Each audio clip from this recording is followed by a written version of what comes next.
ادھر آ جاؤ، میرے کمرے میں بیٹھ کر گپ شپ کرتے ہیں۔ بریگیڈیئر کول نے اسے عجیب سی نظروں سے دیکھتے ہوئے کہا، اوہ کیوں نہیں سر، میں آپ کے لیے کافی نہ بنا لاؤں۔ پردیپ نے اب مزید وقت ضائع کرنا مناسب نہیں جانا تھا۔ بھائی مہمان سے کام کروانا اچھا تو نہیں لگتا، لیکن ارے سر کیا بات کرتے ہیں، اٹس مائی پلیجر۔ یوں بھی میں انڈین نہیں ہوں، برٹش ہوں اور وہاں ساری زندگی اپنا کام خود ہی کیا ہے۔ اتفاق سے میں نے آپ کا کچن دیکھ لیا ہے۔ اس نے بریگیڈیئر کول کی بات کاٹتے ہوئے کہا، اوکے جیسے تمہاری خوشی، کول نے کہا اور اپنے کمرے کی طرف چل دیا۔ پردیپ نے باورچی خانے کا رخ کیا اور 5-6 منٹ بعد وہ کافی کے 2 مگ تیار کر کے لے آیا تھا۔ اس نے بریگیڈیئر کول کے لیے اس کی مرضی کے مطابق بلیک کافی تیار کی تھی، البتہ اس کی مرضی کے خلاف۔ اس کافی میں اپنی جیب سے نکال کر 2 چھوٹی چھوٹی گولیاں ضرور ڈال دی تھیں، جو اب کافی کا حصہ بن چکی تھیں۔ کول اپنے کپڑے تبدیل کر کے آرام دہ کرسی پر بیٹھا سگار پی رہا تھا جب اس نے کول کے سامنے کافی کا مگ رکھ دیا۔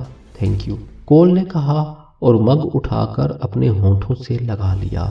اسے شاید گرم کافی پینے کی عادت تھی۔ آپ کا ذوق مطالعہ تو زبردست ہے سر، میں نہیں سمجھتا کہ ہماری آرمی میں آپ جیسے انٹلیکچوئل بھی ہوں گے۔ پردیپ نے اس کی انا کے غبارے میں ہوا بھری۔ مائی بوائے، ابھی تم نے دیکھا ہی کیا ہے، آدھے پاکستان کو فتح کرنے کی پلاننگ تو اس میں موجود ہے۔ بریگیڈیئر کول نے ایک کونے میں دھری میز پر رکھے اپنے بریف کیس کی طرف اشارہ کیا۔ اوہ مائی گاڈ، یو آر جینیس سر، پردیپ نے اسے بلایا۔ اس نے کافی کا مگ 5-6 لمبے لمبے گھونٹ بھر کر ختم کر دیا اور بمشکل ابھی سے میز پر رکھا ہی تھا جب اس کے 14 طبق روشن ہونے لگے۔ یہ تم نے کک کیا؟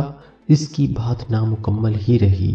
شاید بہت سریع اثر بے ہوشی کی دوا پردیپ نے استعمال کی تھی۔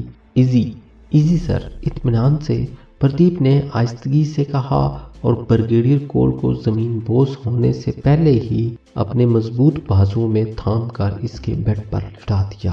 اب وہ بلی کی طرح اپنے پنجوں پر چلتا رادھیکا کے کمرے کی طرف جا رہا تھا۔ رادھیکا کے کمرے کا دروازہ لاک نہیں تھا۔ بے آواز دروازہ کھول کر وہ اندر داخل ہوا تو رادھیکا نے کروٹ بدل کر اس کی طرف دیکھا۔ اس سے پہلے کہ وہ اٹھ کر خود پردیپ کا استقبال کرے، پردیپ کے ہاتھ میں موجود چھوٹی سی شیشی، جو بظاہر لیونڈر کی شیشی دکھائی دے رہی تھی، خوشبو کا فوارہ نکلا اور رادھیکا کے نتنوں میں جا گھسا۔ خوشبو کیا تھی؟ جادو تھا، جادو۔ رادھیکا نے اس کا کچھ اور ہی مطلب لیا، لیکن اسے سمجھنے یا اپنے جذبات کا اظہار کرنے کے لیے چند لمحے ہی میسر آئے تھے جب وہ بستر پر ہی ڈھیر ہو گئی۔ I am sorry honey, Pradeep نے کہا اور مسکراتا ہوا پنجوں کے بل باہر آ گیا۔ اب وہ ملحقہ بیڈ روم میں داخل ہو رہا تھا، جس کے ادھکھلے دروازے سے مسز کول کے خراٹے سنائی دے رہے تھے۔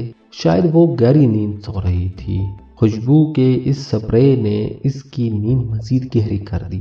اب وہ قدرے مطمئن ہو چکا تھا۔ ٹیلی فون اس نے اتار کر زمین پر رکھ دیا تھا اور بریگیڈیئر کول کے کمرے سے وہ بریف کیس سنبھال رہا تھا، جس میں بقول بریگیڈیئر کول کے آدھے پاکستان کی فتح کا منصوبہ موجود تھا۔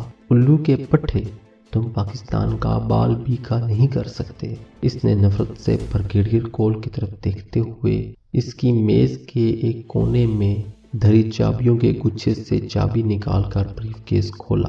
اس میں موجود ایک فائل کو کھول کر چند لمحوں کے لیے دیکھا اور دھڑکتے دل سے اسے دوبارہ بریف کیس میں بند کر کے بریف کیس سمیت باہر نکل آیا۔ ناظرین، اگر آپ اس طرح کی مزید ویڈیوز دیکھنا چاہتے ہیں تو چینل کو سبسکرائب کریں اور ساتھ میں موجود گھنٹی کے نشان کو دبا دیں تاکہ ہمارے آنے والی ویڈیوز آپ کو بر وقت ملتی رہیں۔ اور اگر آپ یہ سیریز مکمل دیکھنا چاہتے ہیں تو نیچے ڈسکرپشن میں دیے گئے لنک پر کلک کریں۔